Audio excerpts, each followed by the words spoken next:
आपको ये कहानी बहुत अच्छी लगेगी, खुद भी सुने औरों को भी सुनाए।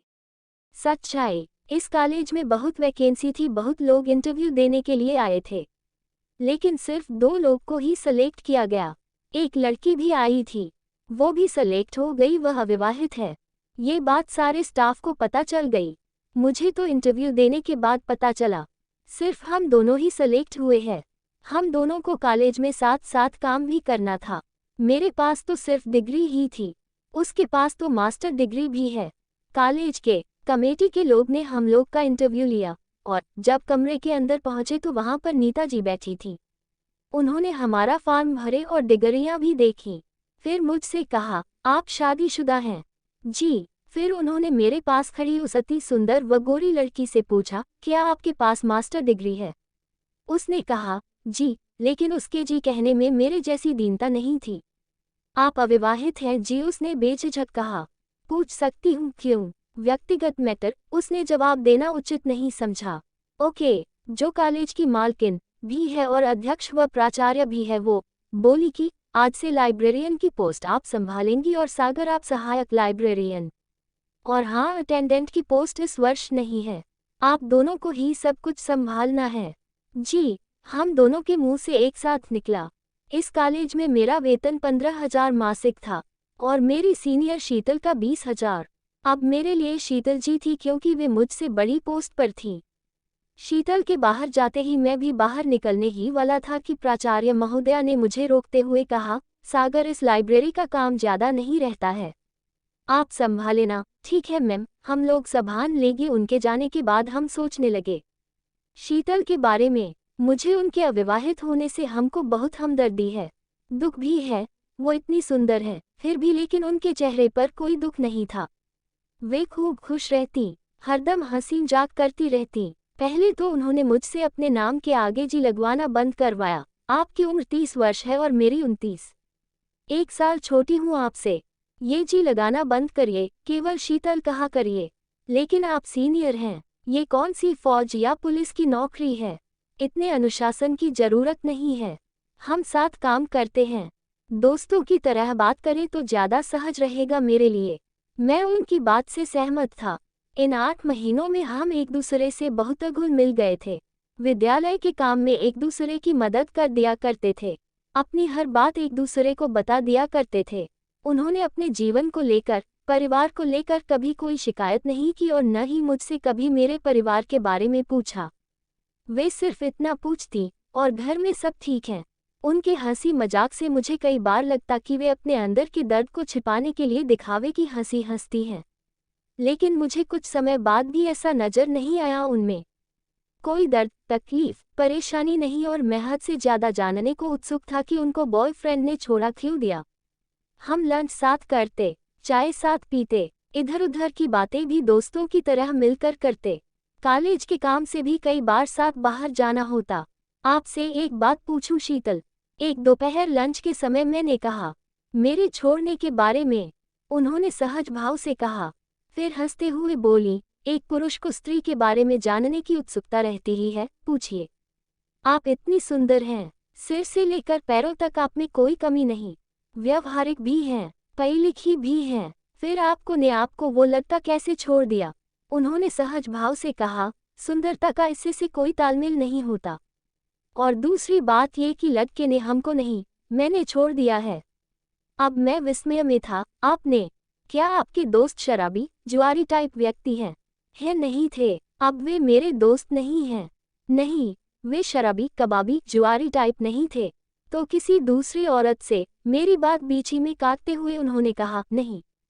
तो दहेज की मांग? नहीं। शीतल ने कहा, तो आपकी पसंद का लड़का नहीं था? नहीं, लड़का हमारी पसंद का था, हमारी शादी होने वाली थी, शीतल ने बिल्कुल सहज भाव से कहा। कहते हुए उनके चेहरे पर हल्का सा भी तनाव नहीं था। अब मेरे पास पूछने को कुछ नहीं था, सिवा इसके कि फिर छोड़ने की वजह। लेकिन मैंने दूसरी बात पूछी, आपके माता पिता को चिंता रहती होगी? रहती तो होगी, शीतल ने लापरवाही से कहा, हर माँ बाप को रहती है। मैं कुछ सोचते हुए कहा, शायद उन्हें किसी दूसरी स्त्री से प्रेम हो गया होगा, इसलिए। बस यही एक वजह है, दूसरी कोई वजह हो तो मुझे नहीं मालूम, मैंने कहा। फिर मेरे मन में अनायास ही ख्याल आया कि कहीं ऐसा तो नहीं कि शीतल को किसी और से प्यार हो गया हो शादी के बाद। हो सकता है कि बड़े घर में शादी हुई हो। सोचा होगा तलाक में लंबी रकम हासिल करके आराम से अपने प्रेमी से विवाह, लेकिन नहीं, इतने समय में तो कोई नहीं दिखा ऐसा, और न ही कभी शीतल ने बताया, न कोई उससे मिलने आया। शीतल ने मुझे विचारों में खोया देखकर कहा, ऐसा कुछ नहीं है सागर जैसा आप सोच रहे हैं। मैं क्या सोच रहा हूँ? मुझे लगा कि मेरे मन की बात पकड़ ली शीतल ने। मैं हड़बड़ा गया। उन्होंने हंसते हुए कहा, मुझे किसी दूसरे पुरुष से प्रेम नहीं हुआ, जैसा कि आजकल महिलाएं करती हैं। तलाक लो, तगड़ा मुआवजा मांगो।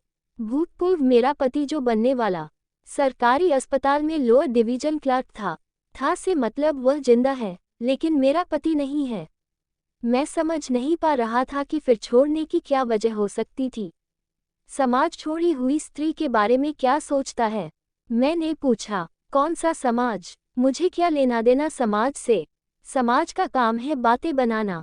समाज अपना काम बखूबी कर रहा है और मैं अपना जीवन अपने तरीके से जी रही हूँ, उन्होंने समाज को ठेंगा दिखाने वाले अंदाज में कहा। लेकिन कोई तो वजह होगी उसे छोड़ने की। इतना बड़ा फैसला, शादी 7 जन्मों का बंधन होता है, मैंने कहा। शादी 7 जन्मों का बंधन? आप पुरुष लोग कब तक 7 जन्मों की आड़ लेकर हम औरतों को बांध कर रखेंगे? ये औरतों को बेवकूफ़ बनाने की बात है, शीतल ने अफेद कहा। आप तो नारीवादी विचारधारा की हैं। नहीं, मैं बिल्कुल भी पुरुष विरोधी विचारधारा की नहीं हूँ। लंच समाप्त हो चुका था। मैंने उठते हुए पूछा, शीतल, आपकी शादी तो अभी नहीं होने वाली है, तो आप अपनी शारीरिक इच्छाएं कैसे? मुझे लगा कि प्रश्न मर्यादा लंघ रहा है, अतः मैं बीच ही में चुप हो गया। लेकिन उन्होंने मेरी बात का उत्तर अपने हाथ की मध्यमा और तर्जनी उंगली उठा कर दिया और फिर नारी सुलभ हया से अपना चेहरा झुका लिया। शाम को हम अपने अपने घर निकल जाते। कॉलेज की बस हमें हमारे स्टॉप पर छोड़ देती। पहले उनका घर पड़ता था। वे हंसते हुए बाय कहते हुए उतर जाती।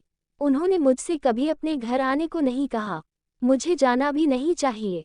पता नहीं एक अविवाहित महिला के घर जाने पर उसके पास पड़ोस के लोग, उसके माता पिता क्या सोचेंगे। मुझे तो ऐसा कभी नहीं लगा। इन 8 महीनों में व्यवहारिकता के नाते मैं तो उन्हें अपने घर आमंत्रित कर सकता हूँ। अतः दूसरे दिन मैंने कहा, कभी हमारे घर आइए। औपचारिकता निभाने की कोई जरूरत नहीं है। आपसे दिन भर मिलना होता है। आपके घर के लोगों को मैं जानती भी नहीं, उनसे मिलकर क्या करूँगी? फिर मेरे होने का पता चलेगा तो तुम्हारी पत्नी के मन में शक बैठ सकता है कि कहीं मेरा आपसे। शीतल ने बात अधूरी छोड़ दी। उसे मैंने ये कहकर पूरा किया, वह ऐसा क्यों सोचेगी? सोचने में क्या जाता है, सोच सकती है। क्यों बेचारी के दिमाग में खलल डालना? मुझे और आपको कोई यहाँ परमानेंट नौकरी तो करनी नहीं है, नहीं कॉलेज वालों ने हमें रखना है। दूसरी अच्छी जॉब मिली तो मैं भी छोड़ दूंगी। आपका परिवार है, आपको घर चलाने के लिए ज़्यादा रुपयों की ज़रूरत है। आप भी कोई न कोई नौकरी तलाश ही रहे होंगे। हाँ, मैंने पीएससी का फॉर्म भरा है, और मैंने भी सेंट्रल स्कूल में। आप बिल्कुल स्पष्ट बोलती हैं। सही बात को बोलने में हर्ज कैसा? फिर आपने छोड़ने की वजह क्यों नहीं बताई? चलो, अब बता देती हूँ।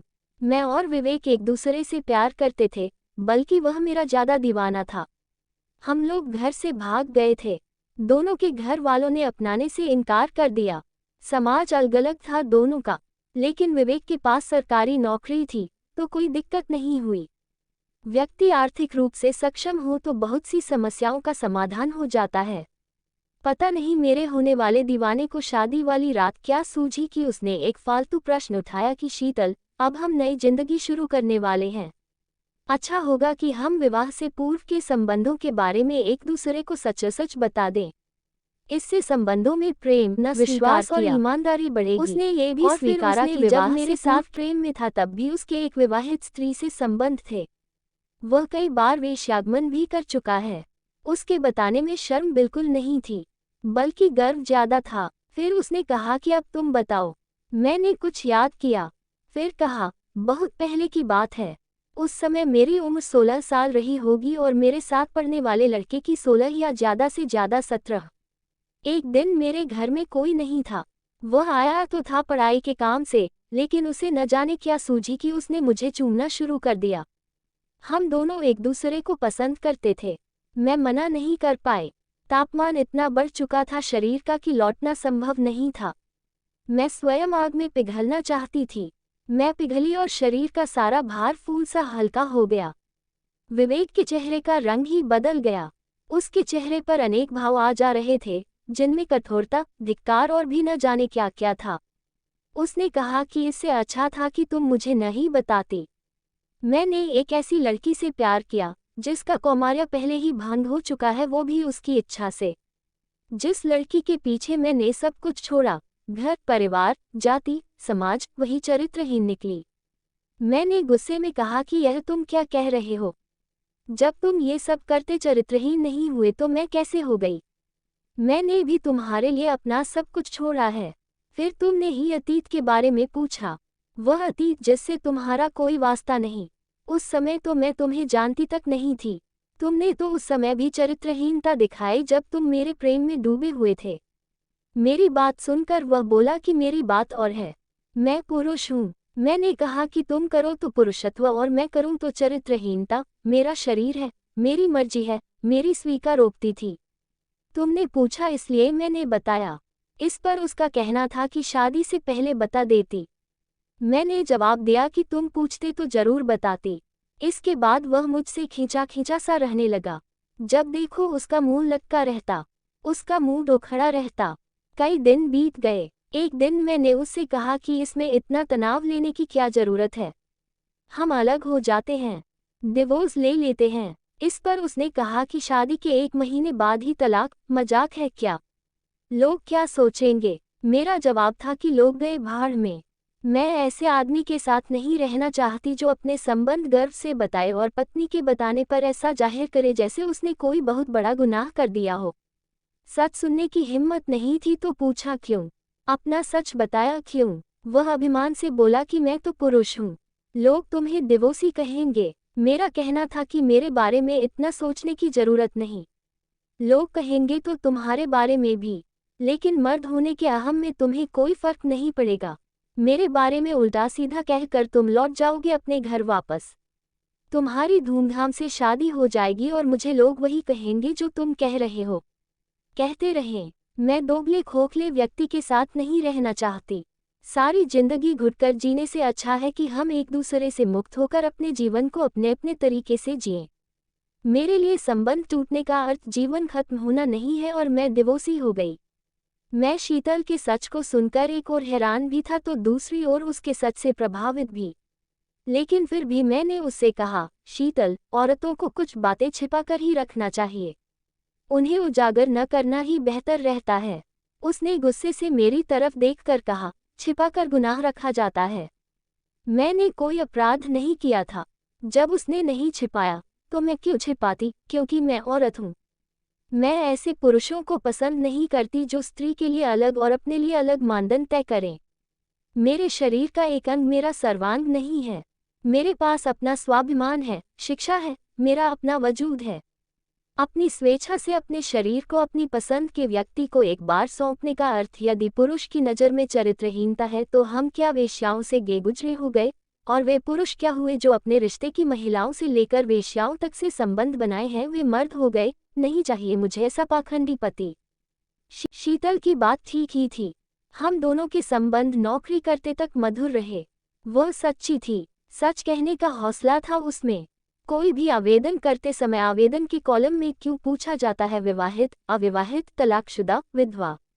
किसी एक पर निशान लगाए। नौकरी से इन सब बातों का क्या लेना देना? नौकरी का फॉर्म भरवा रहे हैं या शादी का? मुझे मालूम था कि शीतल को कहीं अच्छी जगह नौकरी मिल चुकी होगी और आवेदन के कॉलम में उसने डिवोर्सी भरा होगा बिना किसी झिझक के, और सारे विभाग में उसके डिवोर्सी होने की चर्चा भी होने लगी होगी। लोग तरह तरह से उसके बारे में बातें करने लगे होंगे, लेकिन शीतल जैसी महिलाओं को इन बातों से कोई फर्क नहीं पड़ता। जब व्यक्ति सच बोलता है तो डरता नहीं है और न ही किसी की परवाह करता है। शीतल भी उन्हीं में से एक। मेरे चैनल को पिलिच पिलिच लाइक और सब्सक्राइब करें।